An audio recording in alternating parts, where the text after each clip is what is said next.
Hello guys, आप सभी का मेरे चैनल में स्वागत है। आइए मैं आपको इस वीडियो से सिखाने जा रहा हूँ कि एडवांस फ़िल्टर का हम कैसे यूज़ करते हैं, ठीक है? और ये विवेक के द्वारा करना है, ठीक है? तो काफ़ी सारे यूज़र होंगे, उनको ये आता भी होगा। जिनको नहीं आता, इस वीडियो को आप एंड तक ज़रूर वॉच करते रहिए। आप मेरी स्क्रीन में देखिए, यहाँ पर 2 सीट है मेरे पास। रॉ डेटा रॉ डेटा है मेरे पास, ठीक है? रॉ डेटा ए कॉलम से लेके G21 तक आपके पास हो सकता है रॉ डेटा कुछ भी हो, ठीक है? अब मेन शीट में आपको वो पॉपुलेट कराना है। जैसे आप मेन शीट पे आते हैं, ये आपको ऐसा पॉपुलेट कराना है, ठीक है? मेन शीट पे आप नज़र रखिए, जैसे जॉब टाइटल है इलेक्ट्रीशियन मैंने सेलेक्ट कर रखा है, ठीक है? अब मान लीजिए आप यहाँ पर वेज सेलेक्ट करते हैं, देखिए यहाँ पर मैंने बटन बना रखा है। जैसे आप रिफ्रेश पे क्लिक करते हैं, तो यहाँ पर देखिए कि कोई नहीं है वहाँ पर, ठीक है?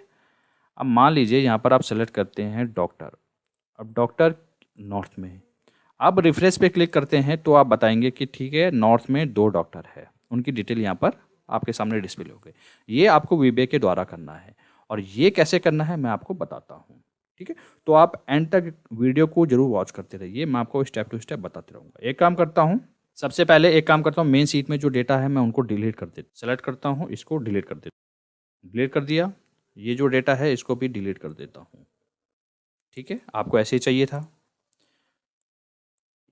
जो जॉब टाइटल है, रीजन है, ये कहाँ से लिया है मैंने? देखो, अगर आपको जॉब टाइटल और रीजन मैंने आपको समझाने के लिए लिया है, हो सकता है आपको एजुकेशन और आपके डेटा के अकॉर्डिंग जो आपको चाहिए हो, वो आप यहाँ पर लिख सकते हो, ठीक है? आपने पेस्ट कर लिया और यहाँ पर देखिएगा मैंने ड्रॉप डाउन बना रखा है, तो यहाँ पर मैंने डेटा वैलिडेशन लगाया है। लेकिन सोर्स दिखा देता हूँ ये कहाँ से आ रहा है, ठीक है? आप रॉ डेटा पे जाइए, यहाँ पर स्क्रॉल आप कीजिएगा, यहाँ पर मैंने सोर्स बना रखा है। ये यूनिक है, ये यूनिक है, तो मैंने सोर्स यहाँ से बना दिया, ठीक है? आपको सोर्स ऐसे ही बनाना है। मेन शीट पे आइए, यहाँ पर आप रीजन में देखिए, रीजन में भी ड्रॉप डाउन है। अब आपको यहाँ पर एडवांस फ़िल्टर का यूज़ करना है वीपी के माध्यम से। उसके लिए ऊपर आप देख सकते हैं डेवलपर टैब है मेरे पास, ठीक है? अब ये डेवलपर टैब कैसे इनेबल करना है, अगर आप सोच रहे हैं तो ऊपर आई बटन है, उस पे आप क्लिक कीजिएगा। उसके लिए प्रॉपर मैंने वीडियो बनाई है, वो आप वॉच कर सकते हैं, ठीक है? और वीवी विंडो में जाने के लिए डायरेक्ट शॉर्टकट है ऑल्ट प्लस F11, मैं प्रेस करता हूँ। ये जो कोड है ये मैंने बना रखा है, आपको मैं नया कोड दिखाता हूँ, ठीक है? तो उसके लिए हमें एक मॉड्यूल इंसर्ट करना होगा। मॉड्यूल इंसर्ट करने के लिए इंसर्ट पे जाइए, मॉड्यूल पे क्लिक कीजिए, आपके सामने आ गया मॉड्यूल 2, ठीक है? एक काम करता हूँ, क्लोज कर देता हूँ। अब ये कैसे आती है, उसके लिए व्यू पे क्लिक कर सकते हैं, यहाँ पर देखिएगा प्रोजेक्ट एक्सप्लोरर, ठीक है? और चला गया, ठीक है? मैक्रो आप स्टार्ट कीजिएगा सब, यहाँ पर लिखता हूँ मैं एडवांस फ़िल्टर, ठीक है? तो यहाँ पर लिखता हूँ मैं सीट्स, ठीक है? अब यहाँ पर कह रहा है इंडेक्स। अब मेरे पास तो 2 ही सीट है, तो 1 2 आप लिख सकते हैं, ठीक है? अगर आपके पास मल्टीपल सीट है तो आप एक काम कीजिएगा, एक्सेल पे जाइएगा, कॉपी कर लीजिएगा। कॉपी कर लिया आपने, यहाँ पर सीट लिखिए। ध्यान दीजिएगा यहाँ पर स्पेलिंग मिस्टेक नहीं होनी चाहिए, वरना वहाँ पर एरर देगा कभी भी, ठीक है? आपने क्या करना है, सेलेक्ट, सेलेक्ट हो गई। फिर क्या करना है, रेंज A4 को मैं सेलेक्ट करता हूँ, ठीक है? इससे क्या होगा कि सीट सेलेक्ट हो जाएगी और A4 को सेलेक्ट हो जाएगा, ठीक है? आपका मैक्रो को आपने बता दिया है कि मैक्रो जब भी रन होगा पहले इस सीट को सेलेक्ट करेगा, देन फिर वो एडवांस फ़िल्टर लगाएगा, ठीक है? अब आपको एडवांस फ़िल्टर लगाना, ठीक है? तो एडवांस फ़िल्टर लगाना है आपको, आपके पास रॉ डेटा है, ये यहाँ से लगाना है आपको और यहाँ पर लगाना है A4 में, ठीक है? यहाँ पर डेटा आना चाहिए। रॉ डेटा पे जाइए, A1 से लेके G21, वीवी विंडो पे जाता हूँ मैं, यहाँ पर लिखता हूँ मैं रेंज A1 टू G21, लिखा आपने। अब यहाँ पर क्या लिखाना है, काफ़ी सारे मेथड्स प्रॉपर्टीज़ आपके सामने आ रही, एडवांस आ गया, ये देखो, ठीक है? अब यहाँ पर पैरामीटर्स होते हैं कि एक्शन आता है पहले, then criteria, then copy to range, then unique. तो पहला एक्शन कह रहा है कि कॉलन इज इक्वल टू, यहाँ पर आपने सेलेक्ट करना है कॉपी, ठीक है? अब सेकंड कह रहा है क्राइटेरिया रेंज, यहाँ पर क्या क्राइटेरिया देना है आपने, ठीक है? ये डिफाइन करना होगा, वीवी को बताना होगा, ठीक है? तो क्राइटेरिया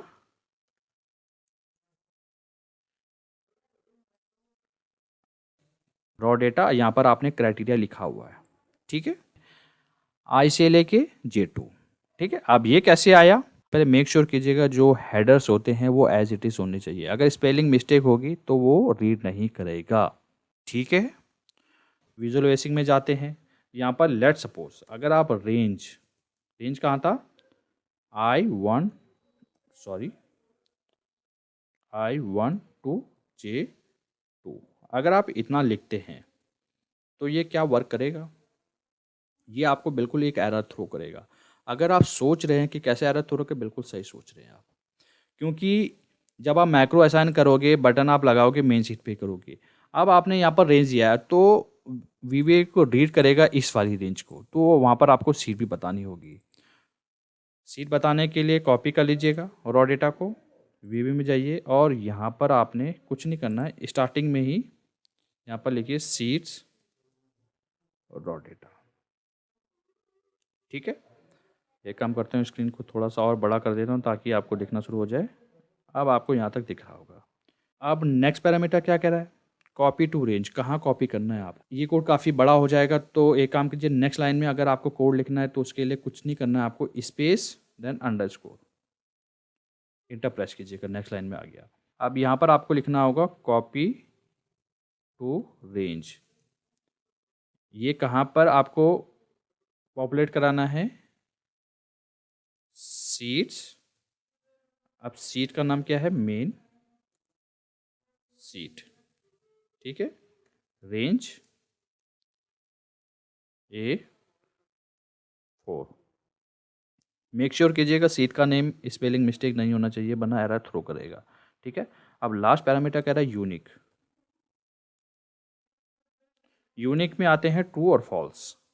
अगर आपको यूनिक चाहिए उसके लिए ट्रू लिखिए, नहीं चाहिए तो फॉल्स। बाय डिफ़ॉल्ट फॉल्स ही रहता है। ठीक है, वो आप डिफाइन कर सकते हैं। ठीक है, बस आपको इतना ही करना है। ठीक है, आप इसको अगर रन करके देखते हैं, आप एक्सेल पे भी नज़र रखिएगा। इसको ज़रा मैं छोटा कर लेता हूँ, ये देखिए एक्सेल पे नज़र रखिएगा। अब इसको रन करते हैं, F8 मेन सीट में सेलेक्ट हो गया, बता दिया आपने, A4 सेलेक्ट। अब अगर इसको रन करेंगे तो आपके सामने क्या आ रहा है, यहाँ पर जॉब टाइटल और डॉक्टर वही कॉपी हो गया। देखते हैं कि क्या गड़बड़ हो गई। ठीक है, एक मिस्टेक यहाँ पर हो गई है, अगर ध्यान दे दिया होगा तो बिल्कुल सही सोच रहे हैं आप। देखो आपने यहाँ पर रेंज से पहले सीट डिफाइन नहीं की है, तो वीबीएस समझ नहीं पा रहा है कि डेटा आपको कहाँ से चाहिए। तो आपको करना कुछ नहीं है, जो रॉ डेटा है सीट आपको कॉपी कर लीजिएगा, यहाँ पर आपको पेस्ट करना है। अब अगर इसको रन करते हैं तो वीबी को आपने बता दिया। अब रन करते हैं F8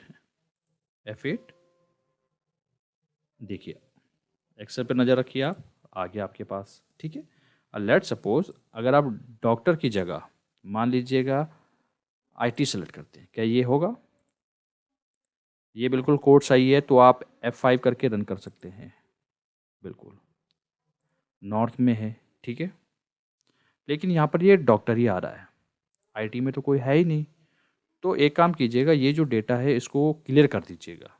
F8 से रन करता हूँ, F8 ये देखिए सेलेक्ट हो गया, डाउन हो गया। ठीक है, अब आपको इसको क्लियर करना है, तो उसके लिए क्या होता है, यहाँ पर आपने कुछ नहीं लिखना है, रेंज डॉट, ये देखिए आ गया क्लियर कंटेंट। ठीक है, ये प्रॉपर्टी आ गई। अब यही आपको करना है, सेलेक्ट तो आपका डेटा हो रखा है, सिलेक्शन डॉट यहाँ पर नहीं आ रहा है ना, तो नीचे इसलिए मैंने लिखा है ताकि आपको पता चल जाए कि क्या लिखना है। ठीक है, इतना आपने लिख लिया, नीचे की लाइन आप डिलीट भी कर सकते हैं। ठीक है, F8 सेलेक्ट हुआ, डाउन देन क्लियर हो गया ना। अब आपको यही चाहिए था। अब IT में 2 बंदे हैं, अब आपका काम हो रहा है। ठीक है, अब मान लीजिए नॉर्थ रीजन से आप साउथ करते हैं, वीवी में जाते हैं, इसको रन करते हैं, कोई है नहीं है। ठीक है, आप देखिएगा आपका जो डेटा है ये सेलेक्ट ऐसे कर, थोड़ा और लग रहा है। अगर आप चाहते हैं कि ये दोबारा से A2 में चला जाए तो कुछ नहीं करना है आपको, यहाँ पर आप एक और कमांड दे दीजिएगा, रेंज A2 डॉट सेलेक्ट। ठीक है, बस आप इतना काम कर दीजिएगा। ये देखिए जैसे आप रन करते हैं A2 में सेलेक्ट हो गया, अब अच्छा भी दिख रहा है। ठीक है, अगर आप ऑटो फिट करना चाहते हैं उसके लिए भी कमांड होती है। कॉलम की बात हो रही है, यहाँ पर लिखिए आप कॉलम्स लिखते हैं। अब यहाँ पर एक मेथड आ रहा है, एक ऑटो फिट सेलेक्ट कर लीजिएगा। यही आपको चाहिए था, ठीक है। पहले एक्सेल जाइए, रीजन आप सेलेक्ट कर लीजिएगा वेस्ट, ठीक है। जैसे आप सेलेक्ट करते हैं F5 से रन करता हूँ मैं, ये ऑटो फिट हो गया ऑटोमेटिक, ठीक है। अब यही आपको चाहिए था, ठीक है। एक काम करता हूँ जल्दी से, मैं यहाँ पर एक बटन बनाता हूँ। बटन बनाने के लिए आप इंसर्ट टैब में जा सकते हैं, इंसर्ट टैब में जा सकते हैं, शेप में जाइए, शेप में जाने के बाद यहाँ पर एक बटन बना लीजिएगा। ये बटन आपने बना दिया, इसको आप रीनेम भी कर सकते हैं, कुछ भी आप नाम दे सकते हैं। तो एक काम करता हूँ, रिफ्रेश वही बटन नाम देता हूँ मैं, ये आपका हो गया, ठीक है। ये करने के बाद आप इसको फॉर्मेटिंग भी कर सकते हैं, जो कलर आपको लगाना हो आप लगा सकते हैं। मैं ग्रीन देता हूँ, होम टैब, इसको ज़रा फॉर्मेट कर देता हूँ। ये आपने कर दिया, ठीक है। अब आपको करना क्या है, इसमें मैक्रो असाइन कर लीजिएगा, राइट क्लिक कीजिएगा, असाइन मैक्रो पे जाइए, एडवांस फ़िल्टर बनाया था, ये पुराना है, एडवांस फ़िल्टर पे क्लिक कर लीजिएगा, ठीक है। एक काम कर लीजिएगा, राइट क्लिक करके साइज एंड प्रॉपर्टीज़ आते हैं, ये जो बटन आपने बनाया ये कहीं हिले नहीं, तो उसकी प्रॉपर्टीज़ आ रही है, देखिए शेप ऑप्शन में प्रॉपर्टीज़ में जाइए, यहाँ पर एक ऑप्शन आएगा डोंट मूव, ठीक है। आप इस पर क्लिक कर दीजिएगा, काम आपका हो गया, ठीक है। अब मान लीजिए IT की जगह आप कुछ भी चेंज करोगे, यहाँ पर कलर करते हैं, देन रिफ्रेश पे क्लिक करोगे, देखिए डेटा आ गया, यही आपको चाहिए था। जो बटन है वो मूव नहीं होगा, बटन एज इट इज़ वही रहेगा, ठीक है। एज इट इज़ ऐसे ही मैंने आपको डिस्प्ले किया था, ठीक है। तो मान लीजिए आप नॉर्थ पे करते हैं, देन रिफ्रेश पे क्लिक कीजिए, यहाँ पर कोई नहीं है, ठीक है। जहाँ पर डेटा होगा वहाँ पर पॉपुलेट होगा, जहाँ पर नहीं होगा वहाँ पर नहीं होगा, ठीक है। कोई ईस्ट में है, यहाँ पर 1% है, ठीक है। अगर आपने वीडियो यहाँ तक देख लिया है तो आप वीडियो को लाइक कीजिएगा और मेरे चैनल को सब्सक्राइब कीजिएगा। मिलते हैं जल्द नेक्स्ट वीडियो में।